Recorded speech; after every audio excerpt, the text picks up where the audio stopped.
CriticalAsset has the power to turn any normal single-line diagram into an interactive electrical management plan that allows users to map the flow of electricity throughout their campus or building.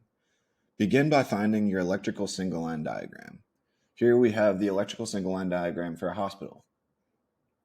Within the asset list, select an upstream asset. Here I've selected Automatic Transfer Switch ATS EQ. The yellow lines represent fed from. The blue lines represent what this asset is feeding. In this case, the automatic transfer switch is being fed from multiple locations in the event of emergency or normal times. We can see that the automatic transfer switch is feeding distribution panels, transformers, electrical panels, HVAC assets, and medical gas assets. To view the automatic transfer switch asset page, click the icon and then view asset page. Here we can see pictures of the asset, service events, user manuals, where it is being fed from, and what it is feeding. We can also see asset details, and we can print QR codes or make changes from this page.